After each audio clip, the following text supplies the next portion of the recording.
Pour les jeunes qui terminent leur cursus dans le secondaire, c'est l'heure du choix. Travailler, entamer des études, choisir une filière, une école.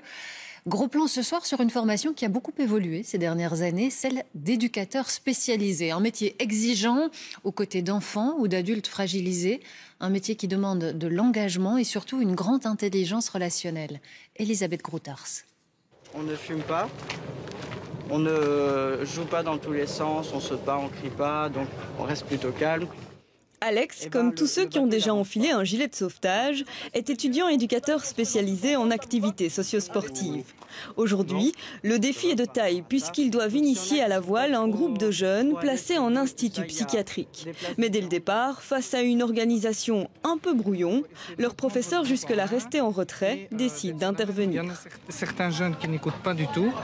Il y a certains membres du groupe qui interviennent, d'autres pas du tout. Certains arrivent par après. Donc il faut essayer de reprendre votre groupe en main et recontextualiser. Finalement, les voiles sont hissées et l'activité peut réellement débuter.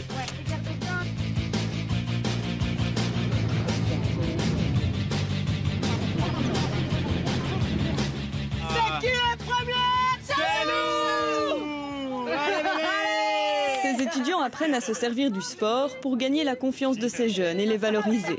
Et ils vont également apprendre de leurs erreurs. Sur la rive, 3 adolescents de l'institut psychiatrique qui n'ont pas souhaité faire de la voile ont visiblement été totalement oubliés. Les 3 jeunes que vous apercevez là peuvent potentiellement se mettre en danger, surtout que ce sont des jeunes issus de la psychiatrie. On les a retrouvés déjà derrière le bar, donc il faut vraiment faire très attention. Un étudiant est donc rappelé pour s'en occuper. Une fois l'activité terminée et un dernier moment partagé avec les adolescents, l'heure est au débriefing. Moi, ce que j'aime toujours dire avant toute chose, c'est de vous féliciter parce que de toute façon, vous avez affaire à l'imprévu. Et quand les jeunes remontent dans la camionnette et qu'ils sont heureux de ce qu'ils ont vécu, pour moi, c'est déjà une réussite à la base. On aurait pu plus prévoir la chose depuis le début, on aurait pu plus se représenter la scène, comment ça allait se passer. Après, il y a eu certains imprévus et tout. Et au fur et à mesure, quand on a commencé à parler aux jeunes, au public, un peu à les connaître, on s'est senti beaucoup plus à l'aise. Et là, ça découlait de source et on était beaucoup plus à l'aise, quoi. Oui, ça m'a conforté dans l'idée de faire éducateur parce que voilà, aujourd'hui, j'ai encore passé une très bonne journée. Il faut savoir que quand on fait ce métier-là, souvent, quand les choses se passent bien, en fait, on reçoit beaucoup plus que ce qu'on donne avec les jeunes. C'est ici, au Parnasse ISEI, que les étudiants effectuent ces études longues de 3 ans.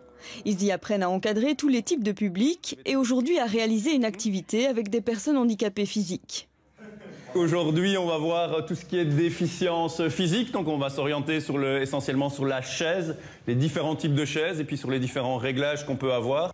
De la théorie, il passe très vite à la pratique. C'est le même principe qu'une locomotive, ok ? On passe et on revient. On a un contact très différent aussi avec les professeurs. Là, notre professeur est lui-même en chaise roulante. Donc d'un côté, c'est déjà beaucoup plus légitime que ce soit lui qui nous donne le cours. Et c'est vraiment super intéressant de voir comment lui gère sa vie et arrive à inculquer des choses à ses élèves pour gérer au mieux les bénéficiaires qui sont dans son cas. C'est vraiment super important et c'est vraiment super intéressant. C'est ça qui me plaît beaucoup dans cette formation. Une formation qui débouche chaque année sur une évaluation. Ce jour-là, ce sont des enfants autistes qu'encadrent ces étudiants sous l'œil à nouveau attentif de leurs professeurs.